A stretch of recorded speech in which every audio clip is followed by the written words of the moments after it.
sadece Lice halkının bildiği bir durum değil. Geçmişten gelen politik bir kimliği, politik bir duruşu olan bir halk ve özünü geçmişten alan bir halk. Açıkçası biz de basından öğrendik bu durumu. Son yıllarda özel savaş politikalarından kaynaklı hemen hemen bütün metropol şehirlerinde, kırsal kesimlerde bu tarz durumların yaşandığı yansıyor. Hem gerek yerel yönetimler boyutuyla yansıma durumu, gerekse de parti düzeyinde ya da farklı kurumlarımıza yansıyan durumlarıyla maalesef ki karşılaşıyoruz. En nihayetinde yakın zamanda Dersim'de de gördük bu durumu. Genç bir kadının ifadesi üzerine, soruşturma açması üzerine karşılaştığımız bir durumlar. Açıkçası maalesef ki haberde gördüğümüz durum da bunun en önemli yapılmasındaki en önemli ayağının ve özünü maalesef ki alan bir yerinin uyuşturucuya bağlı bir yerden oluştuğunu, uyuşturucuyla gençlerin düşürüldüğü ve gençlerin düşürülmesi sonrasında ailelere yansıyan ve aileleri onlar üzerinden genç kadınları, genç kızları ve aileyi bir bütünen aileyi düşürme üzerinden bir sistemli bir şekilde yürütme politikalarını en azından görüyoruz.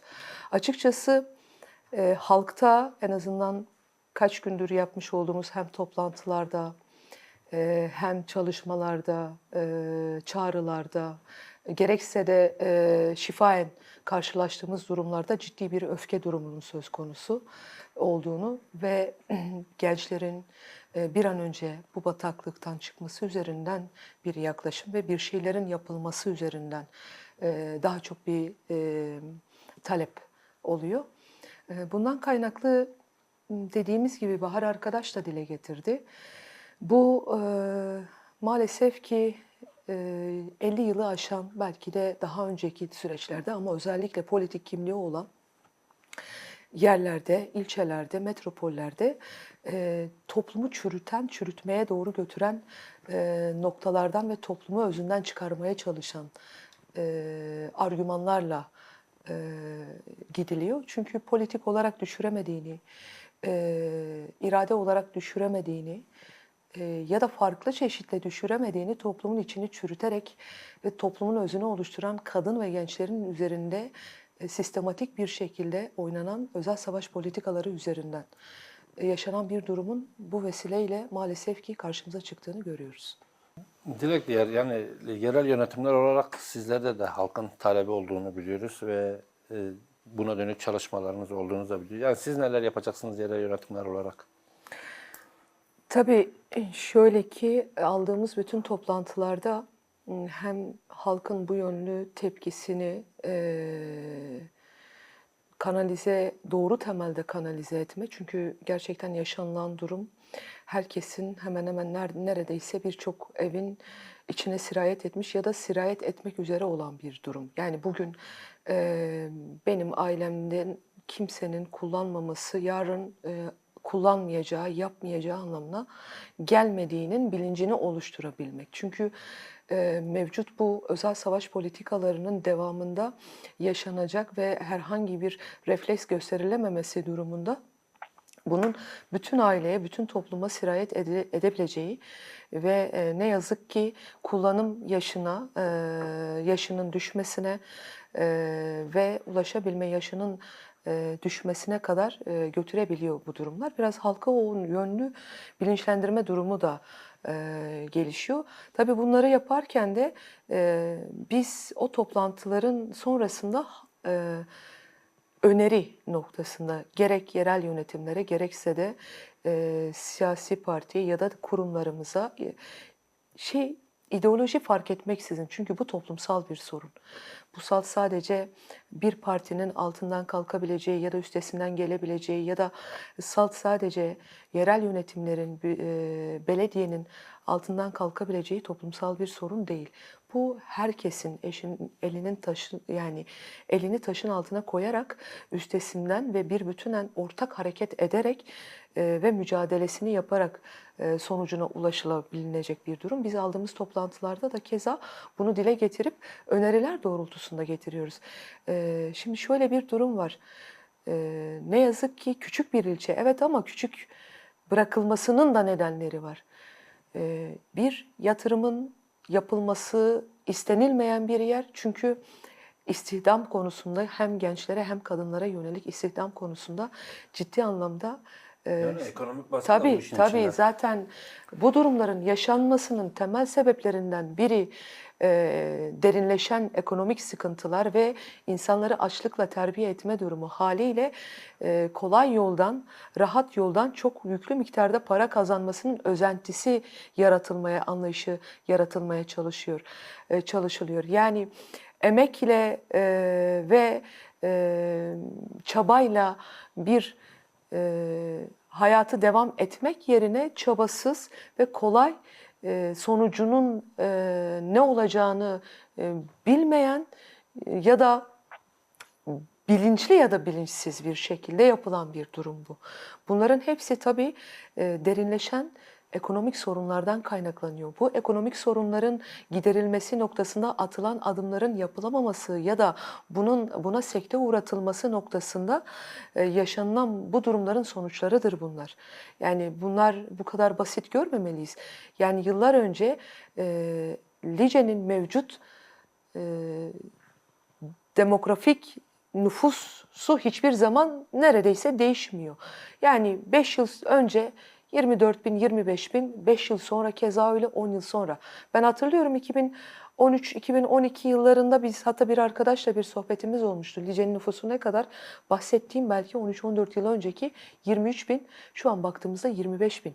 Yani o ekonomik sorunlar ister istemez metropollere, gençleri iş ya da çalışma anlamında göç ettirilmeye ve bir nevi aslında toplumun hafızasını da bu göç yoluyla da toplumun benliğini, toplumun gerçekliğini, kültürünü de bu göçlerle sildirme üzerinden bir politikayla da karşı karşıyayız.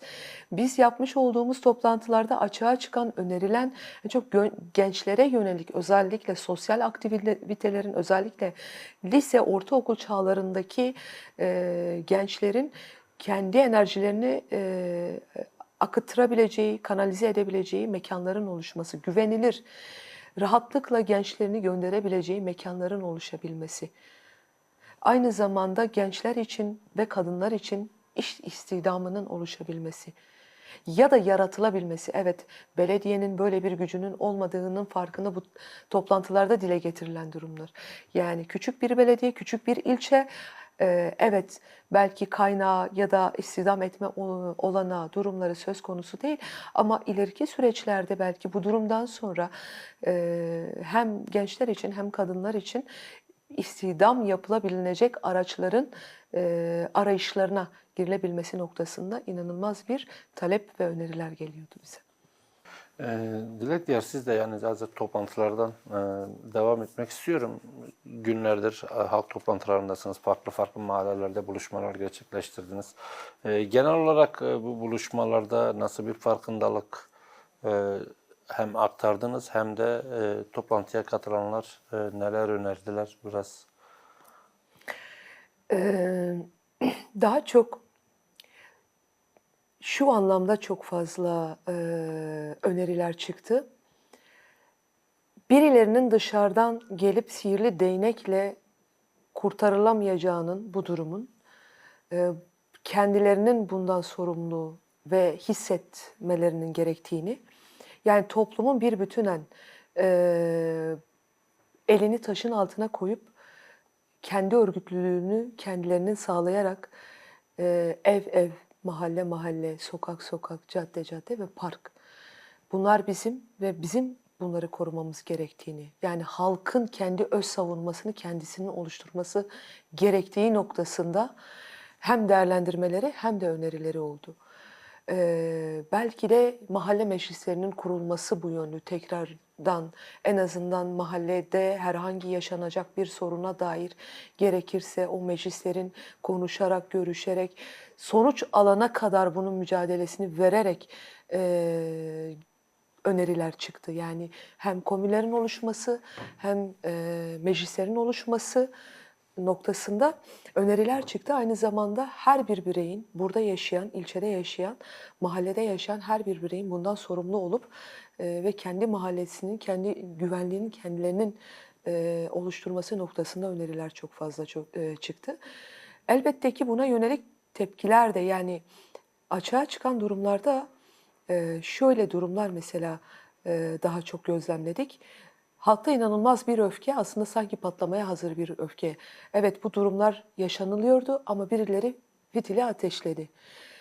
Hepimiz bu durumdan muzdaribiz, hepimiz bu durumdan şikayetçiyiz. Şikayetçi olmakla yetinmeyip buna gerçekten artık bunu pratiğe çevirerek, pratikleştirerek gerekirse kendimiz bunun altından çıkmamız gerektiğini genelde söylüyorlar. Ama bunu birlikte hareket ederek, ortak hareket ederek siyasi parti, kurumlarımız, esnaflarımız, belediye olarak bir bütünen yani halkın dinamiklerini oluşturan gençler, kadınlar, kadın kurumları, halkın dinamiğini oluşturan kurumlarla ortak hareket ederek birlikte bu mevcut sorunun sollanması açısından ve bitirme açısından yani uyuşturucu, fuhuş dediğimiz bunun yanında kumar, bunun yanında belki faiz aslında toplumu çürüten sadece iki durum üzerinden değil toplumu çürüten anormal durumlar söz konusu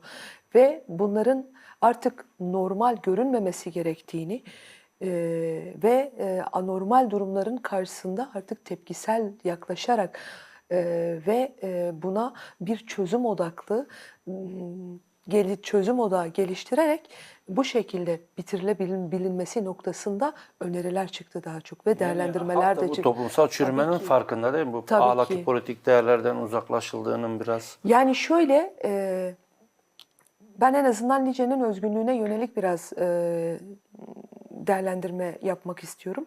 Evet biz politik bir halktan bahsediyoruz. Zaten özel savaş politikalarından kaynaklı yaklaşık 50 yıldır yönelilen bir halk var ve ne yapıldıysa çökertilmeyen bir halk, direnen bir halk. Oy zamanları ya da işte seçim zamanlarında Türkiye oylamasında birinci çıkan bir ilçeden bahsediyoruz ve hiçbir şekilde geri adım atmayan bir halktan bahsediyoruz.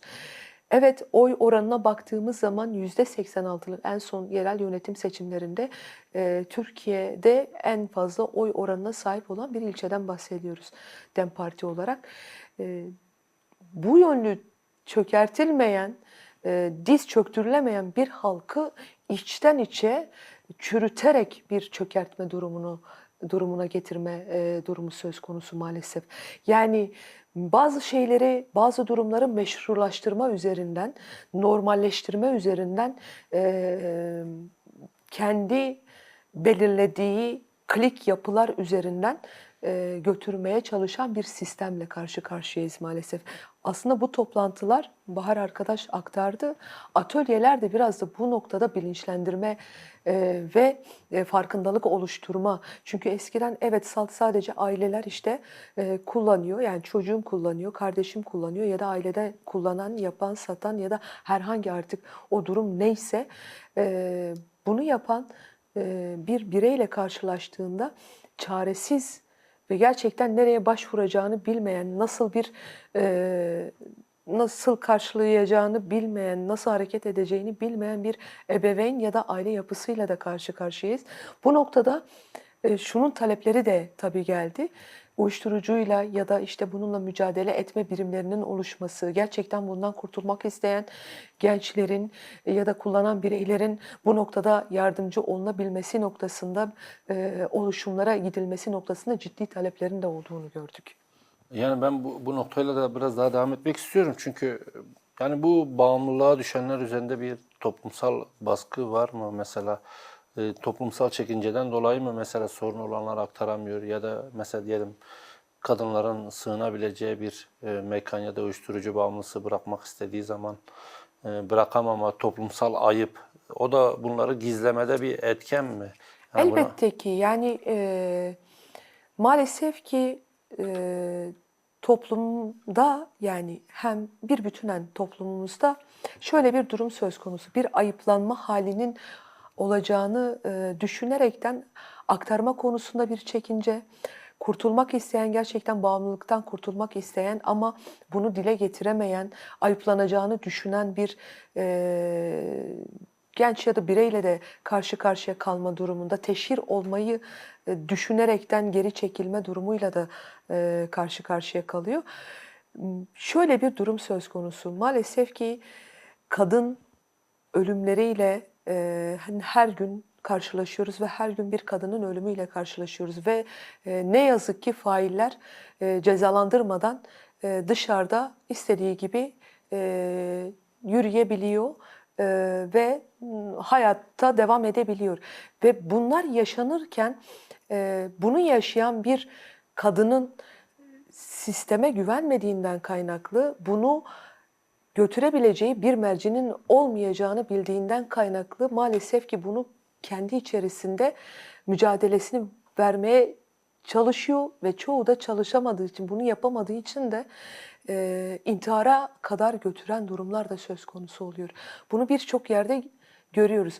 Lice'de yakın zamanlarda yaşanan hem kadın intiharları durumu oldu ne yazık ki. Aynı zamanda her yerde olduğu gibi Lice'de de taciz durumu yaşandı.